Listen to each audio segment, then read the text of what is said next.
think whatever you do, you should do what you most want to do and what you're best at. Too many people don't really do what their heart's desire is, but they try to do something else because they think, well, it'll be easy to get a job or to make money. And if that happens, then when you're doing it, you feel like you're working. But if you do what you really want to do, you feel like you're playing. I'm all the way up.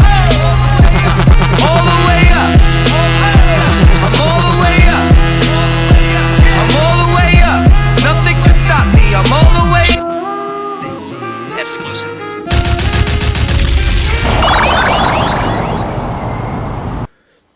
What up, guys? JK Dripmode, and today is it is a build. This is not a diorama, but it is an accessory. But before I get into that, a moment of respect for the man, the legend, the man that made all of this, the guy that influenced all of us, gave us this beautiful gift of stories and comic books, Mr. Stanley. He passed away 2 days ago, and it's a real, it touched me in the heart. I guess one person can make a difference. Enough said. One of my early childhood memories was that I used to always, besides going to comic book stores, I used to always go to this arcade right next to a movie theater called Flippers. This was back in the days in Miami, in the 90s. So I used to go there and I used to play tons of video games. And two of them that I want to show you right now is Street Fighter and Ninja Turtles. These games right here, I used to love these games, but the game that just I went nuts for, because it was the only one of its kind, and that was the X-Men 6-player arcade cabinet. Usually you see the 4 or the 2, but you never see 6. That was one of my favorite memories, is playing the 6-player game. You can play with anybody, you can play with your friends, and just play until you finish the game. It was such an awesome memory, and that's one of my favorite memories of X-Men. And, you know, thanks to Stan Lee, you know, we'll definitely miss you, but your legacy will definitely live on. So these guys right here were not built by me. It was a guy named Prime to the First. It's a guy on Instagram that I follow. He collects toys, but I noticed he made miniature arcades, and then he started selling them. So I bought already 2 of my classic video games. That was Ninja Turtles, the original arcade Ninja Turtles, and then Street Fighter 2. And he has a pretty cool inventory of some classic games that you would want to get made by him. But I want to build the 6-player arcade cabinet.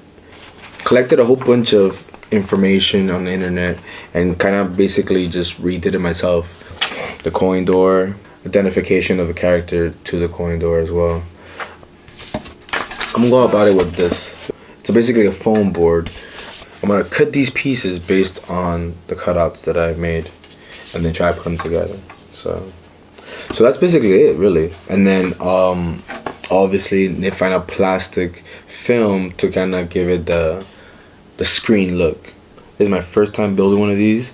He did a great job, and I was looking at it and I was able to kind of reverse engineer in my head how he made it, and I understand now. So with anything in life, like, I would just mimic it, reduplicate it just to understand it, and then make it my own. So that's what I'm gonna do with the knowledge that I got from purchasing these 2 arcade cabinets, and make my own 6-player X-Men arcade cabinet.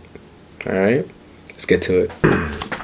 Alright, so what I'm gonna do is that the pieces that I created are in 1/6 scale, and so what I'm doing is I'm laying out the piece that I'm gonna cut the foam for, and basically just use a ruler and then trace it by cutting it out, right? And then once you're done, you pull out the piece, right? So now I have this. So this is kind of like my method on how to cut the panels for this arcade, okay? Alright, so this is kind of like almost, I want to say, an hour, but it's coming out pretty well. It's pretty big actually. It's looking pretty dope. I just gotta finish this part.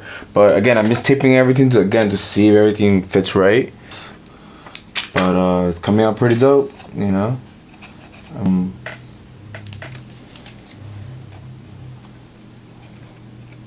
It's gonna be sick. When it's done, it's gonna be really sick. Day of work. Does that ring a bell? I don't think so. Give her.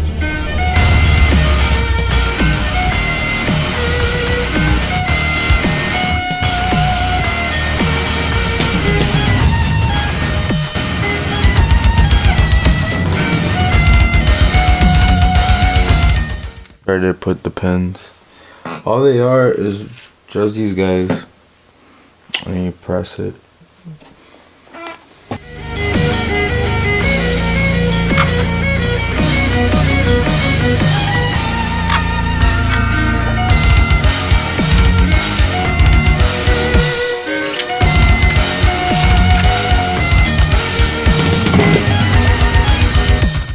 Perfect size. I could just now paste them like that.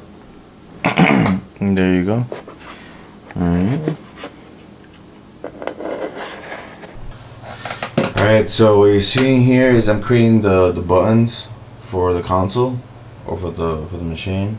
Basically what I did is I flattened out some clay and then I used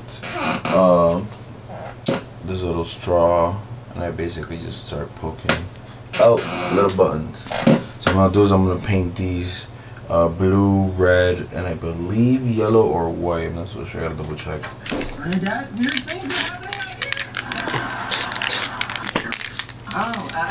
She was with an Indian guy just like a banana. That was just my friend's house.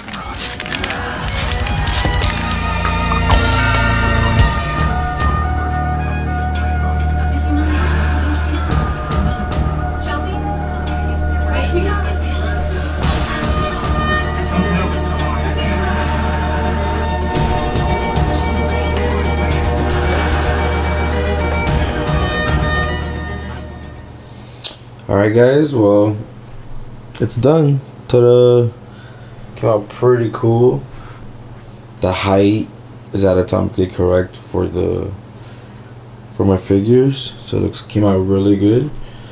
The panels, the graphics, getting it right was more important than anything because that will determine the size of your build.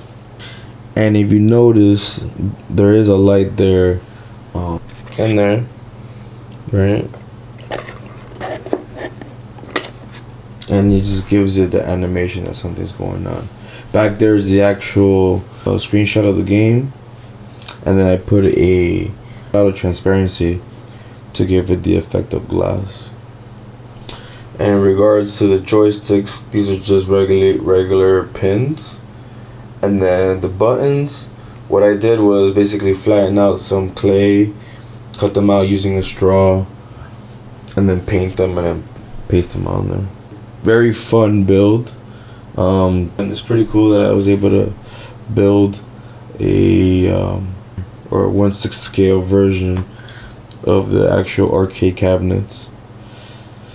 Alright guys, well thank you very much. Thank you for watching. Please remember to like, write a comment, and please subscribe. Alright guys, peace.